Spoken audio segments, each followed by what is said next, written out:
আমি জানি না কোনটা করলে ঈমান থাকবে, কোনটা করলে ঈমান থাকবে না। এখান থেকে যদি আলেম তৈরি হয়, তারা আমাকে বলবে এটা করো, এটা করা যাবে না, এটা মানো, এটা মানা যাবে না। এর মানে কি? মাদ্রাসা থেকে আলেম তৈরি হবে, মাদ্রাসা থেকে মুফতি তৈরি হবে, মাদ্রাসা থেকে মুহাদ্দিস তৈরি হবে। তারা দ্বীনের দায়িত্ব পালন করবে, তারা ঈমান হেফাজতের দায়িত্ব পালন করবে, তারা আমল হেফাজতের দায়িত্ব পালন করবে। এই জন্যই তো জনগণ এই মাদ্রাসাগুলো পরিচালনা করে।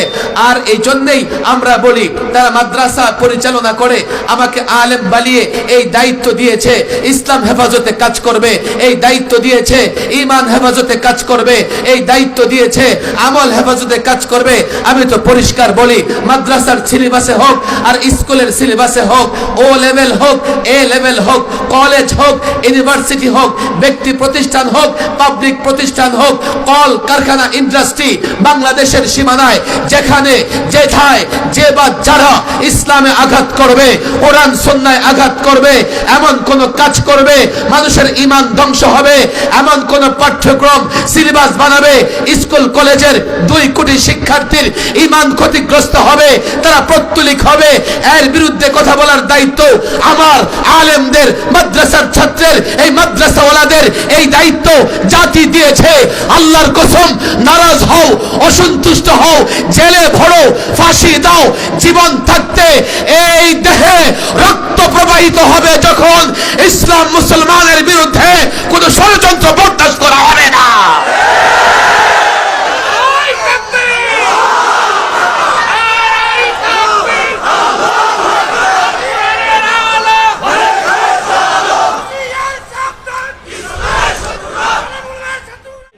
অনেকে বলে হুজুর ওয়াজ শুনে কি হবে, আমি তো আমল করি না। ওয়াজ শুনলে সওয়াব আসে না? নাই, আমল করলে ডবল সওয়াব। এটা শয়তানের ধোঁকা। শয়তানের ধোঁকা হচ্ছে এই তুই তো আমল করস না, নামাজ পড়স না, ওয়াজ শুনে কি করবি? দ্বীনি আলোচনা শুনলেই সওয়াব। হ্যাঁ, সেই আলোচনা থেকে উপকৃত হতে হলে আমল করতে হবে, সেটাও একটা জরুরি বিষয়। এই জন্য আমি যে যুবকদের দেখতে পাচ্ছি, আমি শক্তিশালী যুবকদের আরো শক্তিশালী দেখতে চাই। শয়তানকে পরাজিত করে তোমরা প্যান্ডেলের নিচে চলে আসো। শিব চোরের যুবক, আমি যে কথা বলছিলাম, এক তো চর, আবার হচ্ছে শিব। শিব আর চরে মিলে হয়ে গেছে শিব চোর। তাতেই বোঝা যায় আপনাদের পূর্বপুরুষরা কি ছিলেন। কোন ঝামেলা আছে নাকি আগে থেকে? ঝামেলা আসে, দেখছেন? হ্যাঁ, এই এলাকার নাম ছিল বোরহানগঞ্জ। কি গঞ্জ?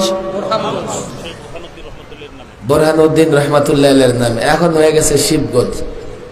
আপনারা এটারে আবার বোরহানগঞ্জ বানাই দিবেন, রাজি আছেন তো ইনশাআল্লাহ?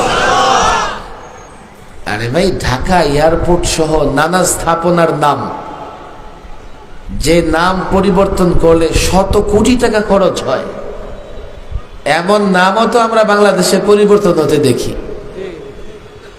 একটা থানার নাম পরিবর্তন করলে আর তত কি খরচ হবে? এর জন্য আমি যুবকদের বলি, সব জায়গায় আলেমদের কেন মেহনত করতে হবে, লড়াই করতে হবে? কিছু মেহনত আমাদের যুবকরা করবে, কথা ঠিক না বেঠিক? এই যুবকদেরকেও আপনাদের পাশাপাশি রাখবেন। আয়েশার আজান হয়ে যাবে, লম্বা বক্তৃতা সম্ভব নয়। কোরআনে কারীমের সূরাতুন নিসার 59 নম্বর আয়াতের অংশ বিশেষ তেলাওয়াত করেছি আমি মনে করি বর্তমানে প্রেক্ষাপটে এই আয়াতের অনুবাদ এবং সামান্য একটু তাফসির আমাদের সামনে থাকা উচিত।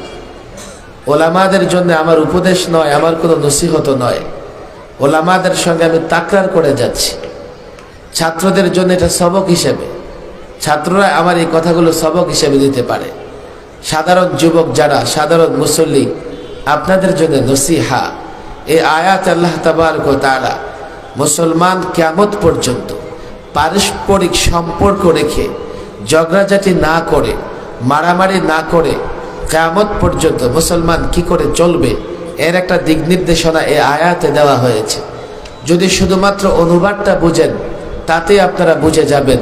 শুধুমাত্র অনুবাদটা শুনলেই আপনাদের বুঝে আসবে যে কিয়ামত পর্যন্ত মুসলমানদের মধ্যে আপোষে মিল মোহব্বত থাকবার জন্যে, আপোষে ভ্রাতৃত্ববোধ বজায় রাখবার জন্যে এই যুবকদের ভেতরে পরস্পরে যাতে মারামারি না হয়, কাটাকাটি না হয়, রাজনৈতিক মারামারি হোক, সামাজিক মারামারি হোক, কিংবা তাবলিগ জামাত নিয়ে মারামারি হোক, এই মারামারি যে না হয় সেজন্য আল্লাহ একটা গাইডলাইন, একটা দিক নির্দেশনা এই আয়াতে দিয়ে দিয়েছেন।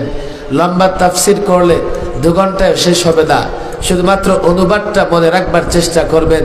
আল্লাহ তাবারক ওয়া তাআলা কি বলে দিয়েছেন আমাদেরকে, ইয়া আইয়ুহাল্লাযীনা আমানু, ওহে ঈমানদারেরা, ওরে ঈমান ওয়ালারা, যারা ঈমান এনেছো, তোমরা ও মুমিন মুমিনা, তোমাদের বলছি তোমরা শোনো শোনো শোনো। কি শুনবে? আতিউল্লাহ, আল্লাহর গোলামি করো, আল্লাহর দাসত্ব করো, আল্লাহর গোলামি এবং দাসত্ব করো। এক, আল্লাহর গোলামি এবং দাসত্ব করার মানে হচ্ছে আল্লাহ যে কিতাব পাঠিয়েছেন, কিতাবুল্লাহ, আল্লাহর কিতাব মেনে চলো, আল্লাহর কিতাবের অনুসরণ করো। এক। 2, ওয়া আতিউর রাসূল, রাসূল সাল্লাল্লাহু আলাইহি ওয়াসাল্লাম, নবী রাসূলের অনুসরণ করো, রাসূলকে মেনে চলো। রাসূলকে মেনে চলার অর্থ হচ্ছে সুন্নাহকে মেনে চলো। কোরআনের পরে সুন্নাহর স্থান। কোরআন যা বলেছে সুন্নাহ তার ব্যাখ্যা, কোরআন যা বলেছে সুন্নাহ হচ্ছে তার আমলি জীবন, রাসূল আমল করে দেখিয়েছেন। কোরআন যা বলেছে রাসূল তা বাস্তবায়ন করে দেখিয়েছেন। 3 নম্বর এসছে ওয়া উলিল আমরি মিনকুম, তোমাদের মধ্যে যারা ধর্ম জ্ঞানে পণ্ডিত, ইসলাম জানে, কোরআন জানে, সুন্নাহ জানে, তাদের অনুসরণ করো, তাদের সাথে থাকো। এখন একদল বলে কি যে আমাদের সঙ্গেও আলেম আছে, অথচ কোরআন বলছে তোমরা আলেমদের সঙ্গে থাকো, আলেমদের অনুসরণ করো। এই আয়াতের মধ্যে উলুল আমর এর 2টা ব্যাখ্যা আমরা হাদিসে দেখতে পাই। হযরত আব্দুল্লাহ ইবনে আব্বাস সহ অনেক মুফাসসির লিখেছেন উলুল আমর দ্বারা উলামা ফুকাহা উদ্দেশ্য। খেয়াল করেন, বোঝার চেষ্টা করেন। 3 নম্বর, আল্লাহ তাবারক ওয়া তাআলা কোরআনে কারীমে যাদের অনুসরণ করতে বলা হয়েছে তারা হচ্ছেন আলেম। আলেমের ইতাআত করো, আলেমের অনুসরণ করো। কেন? আলেম আগের 2টা কিতাবুল্লাহ এবং সুন্নাহ সম্পর্কে পারদর্শী। তুমি যদি আলেমের অনুসরণ করো, আলেম কোরআন সুন্নাহর পথে তোমাকে পরিচালিত করবে। আর কেউ যদি মনে করে আমার সঙ্গে আলেম অর্থাৎ আলেম আমার অনুসরণ করবে, তো তোমার মেমোরি কার্ডে তো কোরআন সুন্নাহ নাই। আলেম যদি তোমার অনুসরণ করে, আলেমও শেষ পর্যন্ত বিপদগামী হবে, তুমিও বিপদগামী হবে। কথা তো অনেক লম্বা, কথায় আমি যাব না। যদি এমন হয় তানাজুর হয়ে যায়, ঝগড়া হয়ে যায়,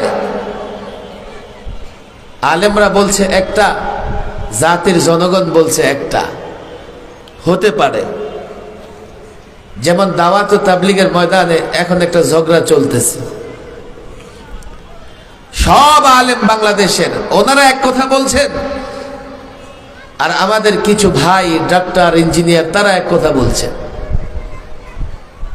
হতে পারে ঝগড়াঝাটি, পরস্পরে ঝগড়া হতে পারে।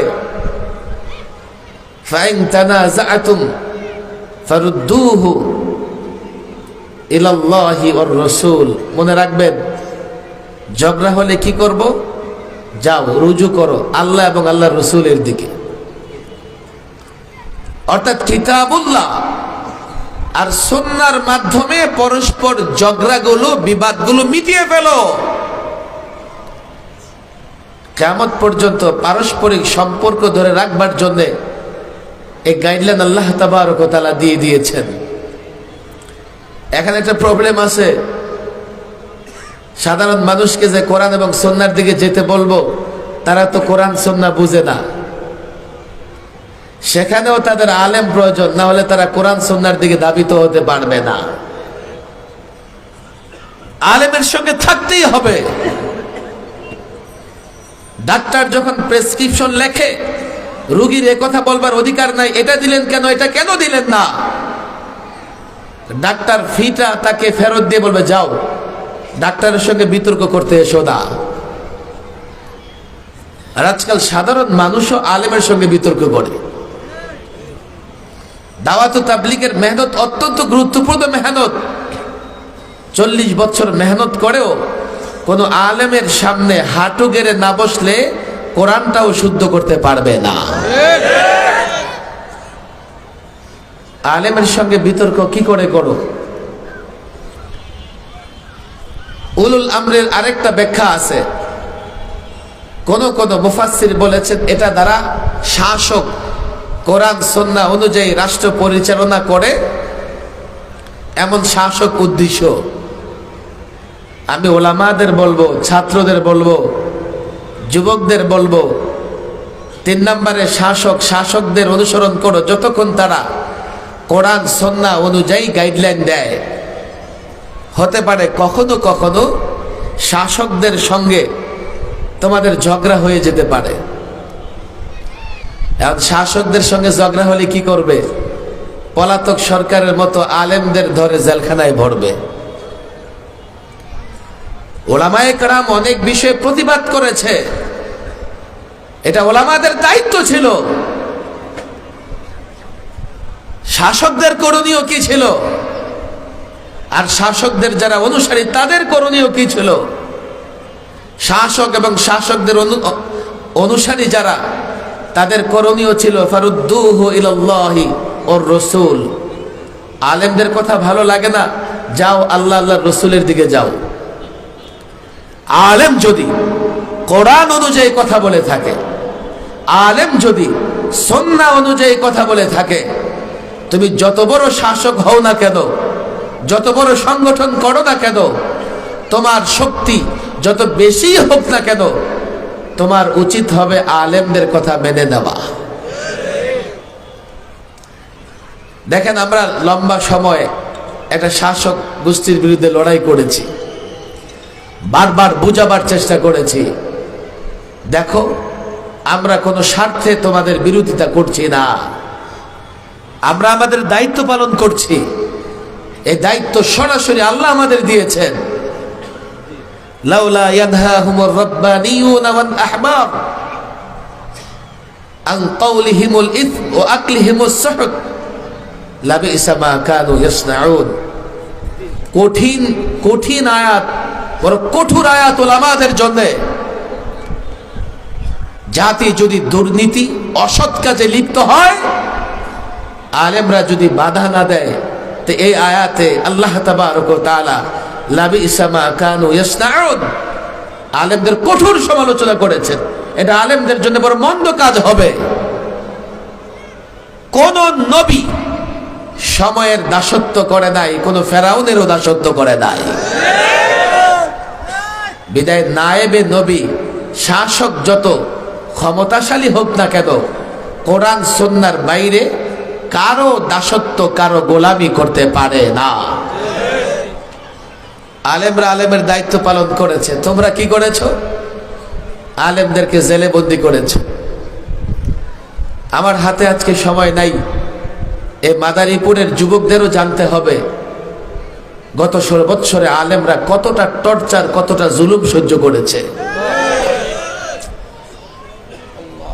গত 16 বৎসরে আমি 3 দফায় সরকারি মেহমানখানায় ছিলাম। সর্বশেষ 21 থেকে 23, 21-22-23 একটা অংশ। বলবেন হুজুর, আমিও তো জেলে ছিলাম কিছুদিন। আলেমরা কিভাবে জেলে ছিল জানো? আলেমদেরকে হাই সিকিউরিটি জেলে, ফাঁসির সেলে 24 ঘন্টা তালাবদ্ধ করে রাখত। আলেমকে তার পরিবার থেকে বিচ্ছিন্ন করে দেওয়া হয়েছে। এক একজন আলেম 1.5 মাস 2 মাস রিমান্ড খেটেছে।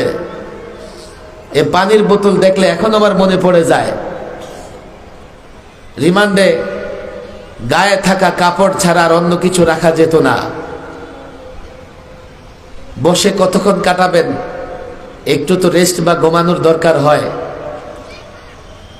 আর শুইলে আপনি খালি ফ্লোরে, মাথার নিচে কিছু দেওয়া লাগে, একটা পানি পানি ভরা বোতল মাথার নিচে দিয়া কিছুক্ষণ ঘুমাবার চেষ্টা করতাম, পরে দেখতাম এই যে পানির যে বোতলের মধ্যে র্যাকগুলো আছে, দাগগুলো আছে, এগুলো মাথার মধ্যে বসে যেত।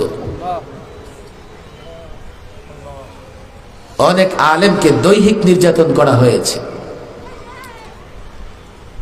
মাওলানা হাফেজ খায়রুল ইসলাম তাকে গ্রেফতার করে এক পুলিশ কর্মকর্তা তার বুকে পাড়া দিয়ে তারে বলতেছে, তোর আল্লাহ কই এখন?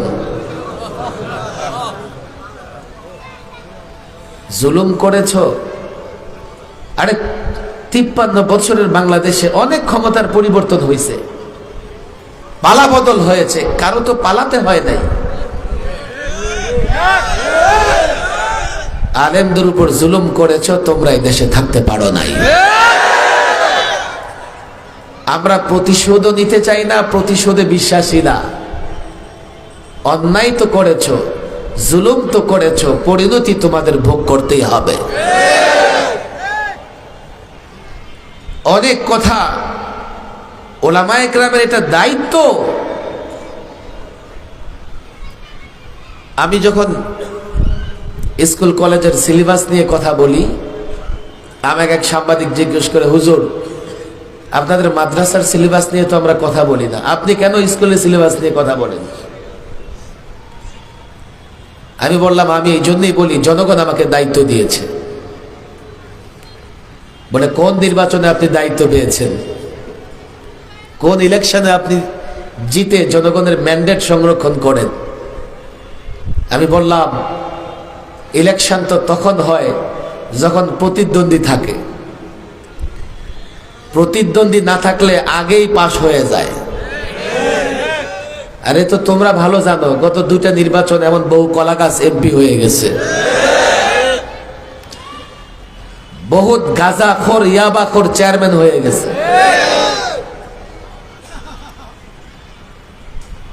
আমাদের কোনো প্রতিদ্বন্দ্বী নাই,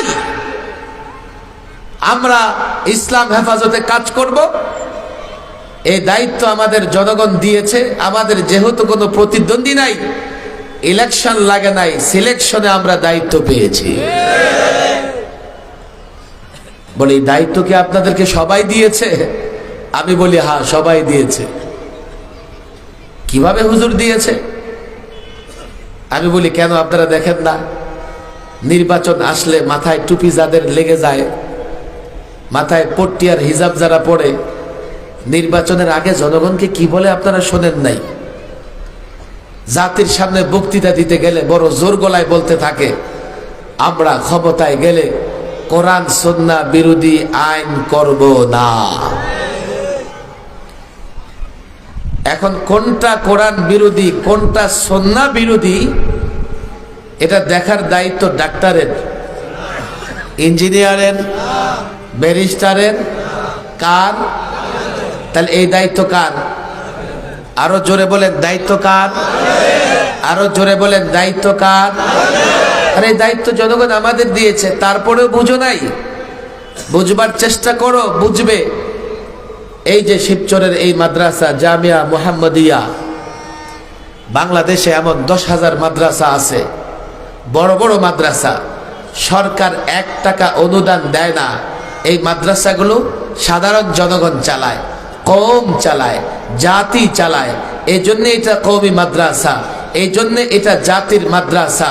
জাতির রিক্সা চালকেরা এই মাদ্রাসায় অনুদান দেয়, জাতির ব্যাংক চালকেরা এই মাদ্রাসায় অনুদান দেয়, দোকানদার, ব্যবসায়ী, চাকরিজীবী, পুলিশ, আর্মি, বিজিবি, প্রত্যেক সদস্যরা এই মাদ্রাসায় অনুদান দেয়। কেন জানেন? কেন কেন কেন? দোকানদার মনে করে, আমি তো দোকানদারিতে ব্যস্ত, এলেম শিখতে পারি নাই, এই মাদ্রাসাগুলো দরকার।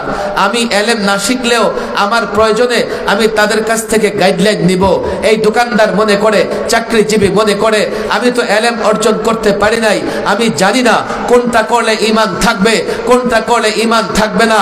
এখান থেকে যদি আলেম তৈরি হয়, হয় তারা আমাকে বলবে এটা করো, এটা করা যাবে না, এটা মানো, এটা মানা যাবে না। এর মানে কি? মাদ্রাসা থেকে আলেম তৈরি হবে, মাদ্রাসা থেকে মুফতি তৈরি হবে, মাদ্রাসা থেকে মুহাদ্দিস তৈরি হবে, তারা দ্বীনের দায়িত্ব পালন করবে, তারা ঈমান হেফাজতের দায়িত্ব পালন করবে, তারা আমল হেফাজতের দায়িত্ব পালন করবে। এই জন্যই তো জনগণ এই মাদ্রাসাগুলো পরিচালনা করে। আর এই জন্যই আমরা বলি তারা মাদ্রাসা পরিচালনা করে, আমাকে আলেম বানিয়ে এই দায়িত্ব দিয়েছে, ইসলাম হেফাজতে কাজ করবে এই দায়িত্ব দিয়েছে, ঈমান হেফাজতে কাজ করবে এই দায়িত্ব দিয়েছে, আমল হেফাজতে কাজ করবে। আমি তো পরিষ্কার বলি, মাদ্রাসার সিলেবাসে হোক আর স্কুলের সিলেবাসে হোক, ও লেভেল হোক, এ লেভেল হোক, কলেজ হোক, ইউনিভার্সিটি হোক, ব্যক্তি প্রতিষ্ঠান হোক, পাবলিক প্রতিষ্ঠান হোক, কল কারখানা, ইন্ডাস্ট্রি, বাংলাদেশের সীমানায় যেখানে যেথায় যে বা যারা ইসলামে আঘাত করবে, কোরআন সুন্নাহয় আঘাত করবে, এমন কোন কাজ করবে মানুষের ঈমান ধ্বংস হবে, এমন কোন পাঠ্যক্রম সিলেবাস বানাবে স্কুল কলেজের 2 কোটি শিক্ষার্থীর ঈমান ক্ষতিগ্রস্ত হবে, তারা প্রত্যলিক হবে, এর বিরুদ্ধে কথা বলার দায়িত্ব আমার আলেমদের, মাদ্রাসার ছাত্রের, এই মাদ্রাসাওয়ালাদের এই দায়িত্ব জাতি দিয়েছে। আল্লাহর কসম, নারাজ হও, অসন্তুষ্ট হও, জেলে ভরো, ফাঁসি দাও, জীবন থাকতে এই দেহে রক্ত প্রবাহিত হবে যখন ইসলাম মুসলমানের বিরুদ্ধে কোন ষড়যন্ত্র বরদাস্ত করা হবে না।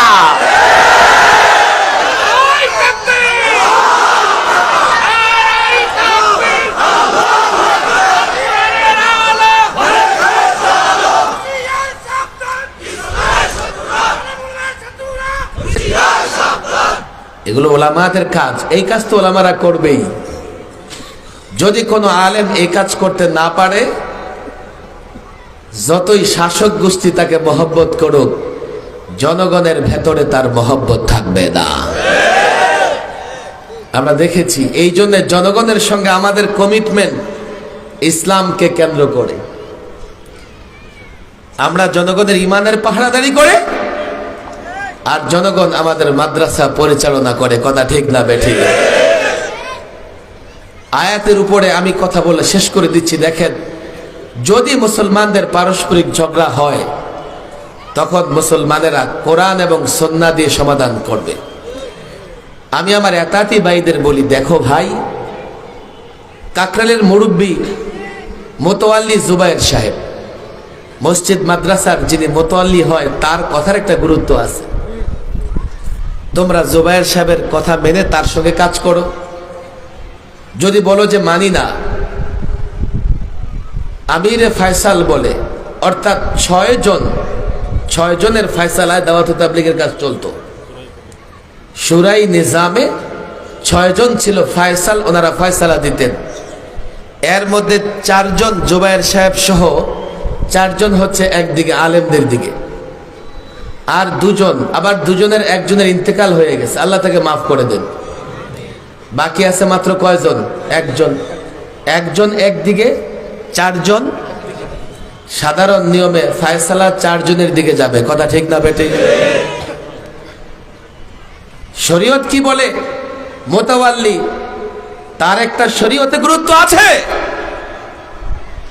যদি মনে করো আমরা সংখ্যার বিচারে ফয়সালা করতে চাই, তাও করতে পারো।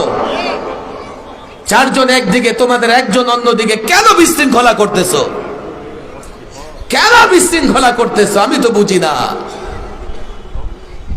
আমি প্রায় বলি, পলাতক সরকার দাওয়াত ও তাবলীগের ভেতরে ফিতনা দিয়ে গেছে।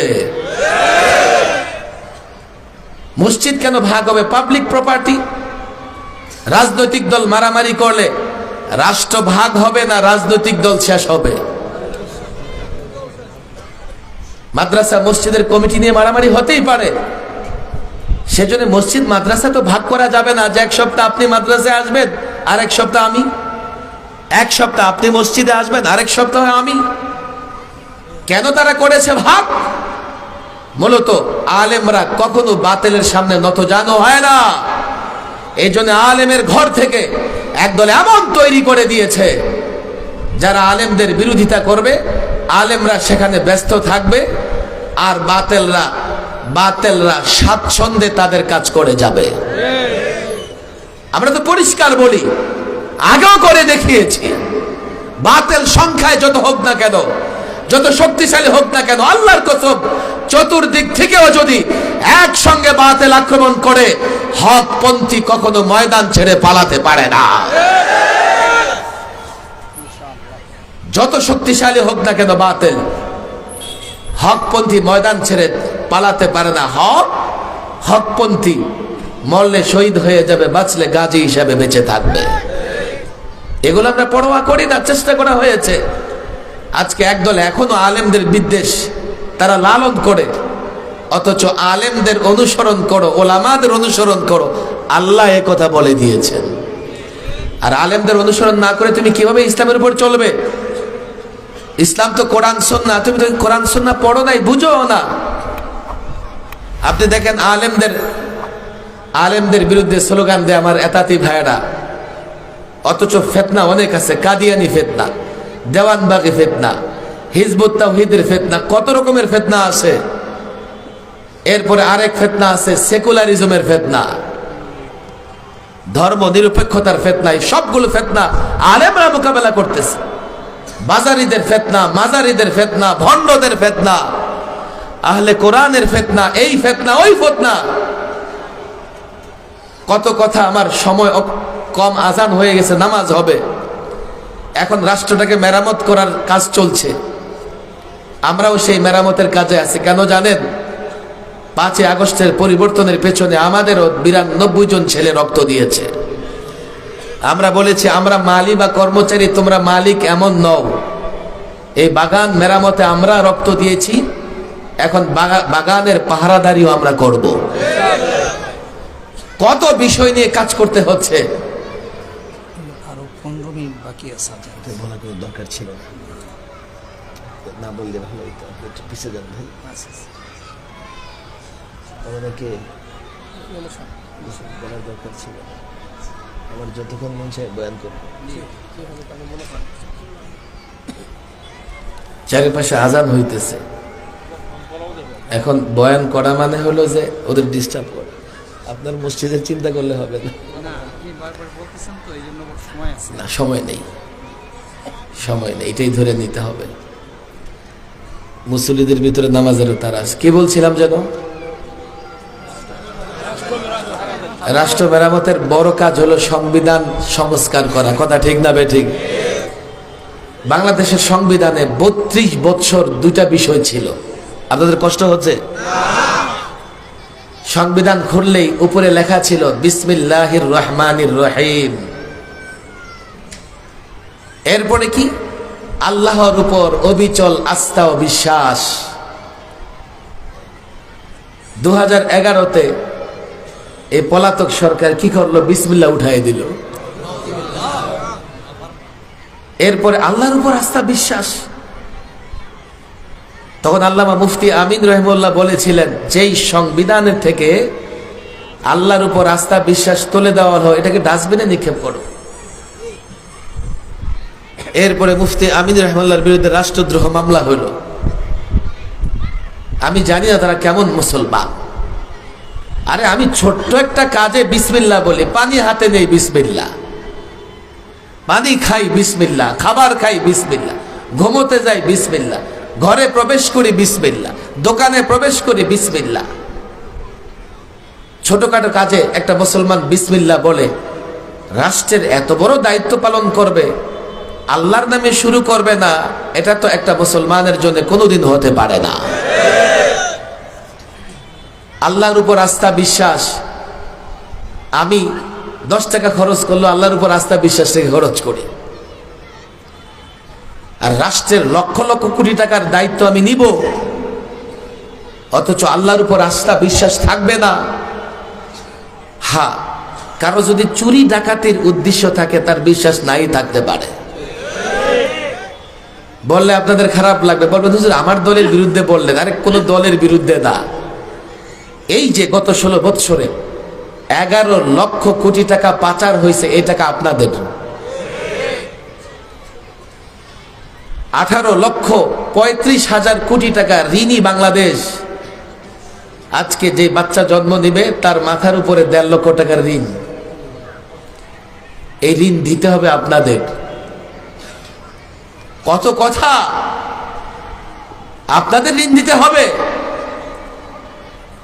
যার আল্লাহর উপর আস্থা বিশ্বাস নাই, তাকে যদি রাষ্ট্রের কোনো দায়িত্ব দেওয়া হয়, নিঃসন্দেহে সে চুরি ডাকাতি করবে।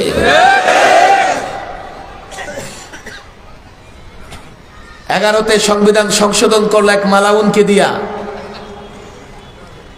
আল্লাহর উপর আস্থা বিশ্বাস বাদ দিল। রক্তক্ষয়ী সংগ্রামের পরে দেশে পরিবর্তন এসছে, এখন সংবিধান সংস্কার কাজ চলতেছে, আমরাও সেখানে পরামর্শ দিচ্ছি। আমাদের বড় কোনো দাবি নেই, আমরা বলি না আমাকে উপদেষ্টা বানান, আমাকে দায়িত্ব দেন কোথাও সরকারি। আল্লাহর কসম, একজন আলেমকে আল্লাহ এতটা সম্মান দিয়েছে, 10টা উপদেষ্টার এত সম্মান নাই। কিন্তু আমরা পরিষ্কার বলি, জাতির আকাঙ্ক্ষা জনমত তোমরা দেখো, জাতির ভাষা বুঝবার চেষ্টা করো। 1979-তে জনমতকে গুরুত্ব দিয়েই বিসমিল্লাহ আল্লাহর উপর আস্থা বিশ্বাস সংবিধান এসেছিল। এরপরে যারা ক্ষমতায় ছিল কেউ এতে হাত দেয় নাই, কিন্তু সেকুলারে বিশ্বাসী পলাতক সরকার 11তে এসে সংবিধান কাটাছেঁড়া করেছে, বিসমিল্লাহ তুলে দিয়েছে, আল্লাহর উপর আস্থা বিশ্বাস তুলে দিয়েছে। তারা মনে করেছে ভারত খুশি করতে হবে, সেকুলার নিয়ে আসো, রাশিয়াকে খুশি করতে হবে, সমাজতন্ত্র নিয়ে আসো, আমেরিকাকে খুশি করতে হবে, গণতন্ত্র নিয়ে আসো। এক একটা ইসম সংবিধানে ঠাঁই দিয়েছে, আল্লাহর উপর আস্থা বিশ্বাস তুলে দিয়েছে, পরিষ্কার বলেছে অন্তর্বর্তীকালীন সরকারকে আমরা সহযোগিতা করছি, আমরা রাষ্ট্রের পাহারাদারি করছি, আমাদের ছেলেরা জীবন দিয়ে পরিবর্তন এনেছে। আমরা চাই পরিবর্তিত বাংলাদেশে এই সংবিধানে আবার বিসমিল্লাহ আসবে, আবার আল্লাহর উপর আস্থা আসবে। এর জন্য যদি তোমরা জনসমর্থন দেখতে চাও, আল্লাহর কসম বাংলার যে কোনো প্রান্তে 1 কোটি মানুষ জমায়েত হয়ে তোমাদের দেখিয়ে দেবে। জনসমাগম দেখতে চাইলে আমরা দেখিয়ে দিতে পারবো, যুক্তি চাইলে আমরা যুক্তিও দিয়ে দিতে পারবো। পৃথিবীর নানা দেশে সংবিধান আছে, সেই সংবিধানে তাদের দেশের ধর্ম, তাদের দেশের ধর্মগ্রন্থ, তাদের দেশের নানা ব্যক্তিত্বের সম্মান মর্যাদা রক্ষার ধারা এবং উপধারা আছে। আমি যখন বলেছি সংবিধানে এমন একটা ধারা থাকতে হবে, কি ধারা সেটা? শেষ নবী, সর্বশ্রেষ্ঠ নবী মুহাম্মদ আরবি সাল্লাল্লাহু আলাইহি সাল্লামকে নিয়ে কেউ যদি কটূক্তি করে, এটা হবে সর্বোচ্চ অপরাধ। বলবে হুজুর এটা তো আমরা বিশ্বাসই করি, দরকার আছে? আরে বাংলাদেশের সংবিধানে এক ব্যক্তির মর্যাদা রক্ষার জন্য তাকে নিয়ে কটূক্তি করলে 9 বছরের জেলের বিধান আছে। পৃথিবীর নানা দেশের স্বাধীনতা যুদ্ধের নানা পড়তে যারা অবদান রেখেছে তাদের মর্যাদা রক্ষার বিধান আছে। পৃথিবীর নানা দেশে তাদের ধর্মের মর্যাদা রক্ষার বিধান আছে। আর সর্বকালের সর্বশ্রেষ্ঠ মানব মুহাম্মদ সাল্লাল্লাহু আলাইহি সাল্লামকে নিয়ে যে কেউ কটূক্তি করবে, আপনি বলবেন আপনার ভেতরে সম্মান আছে, অথচ সংসদে, অথচ সংবিধানে, আইনে তাকে মর্যাদা দেবেন না। সাম্প্রদায়িক দাঙ্গা লাগবে। মুসলমান আল্লাহর নবীর প্রেম নিয়ে কারো সঙ্গে আপোষ করবে না। কেউ যদি কটূক্তি করে, যেখানেই কটূক্তি করে, মুসলমান বাধা দেবে, মুসলমান আন্দোলন করবে, সংগ্রাম করবে, মারামারি করবে, সাম্প্রদায়িক দাঙ্গা হবে, সাম্প্রদায়িক সম্প্রীতি বিনষ্ট হবে। আর যদি সংবিধানে এসে যায়, আইন হয়ে যায়, যদি কেউ সর্বকালের সর্বশ্রেষ্ঠ মানবকে নিয়ে কটূক্তি করে, পুলিশ ব্যবস্থা নেবে, আইন ব্যবস্থা নেবে, আদালত ব্যবস্থা নেবে, জনগণের আইন হাতে তুলে নিতে হবে না। আমি তো বলি এটাই সময়ের দাবি, এটাই যুক্তির দাবি।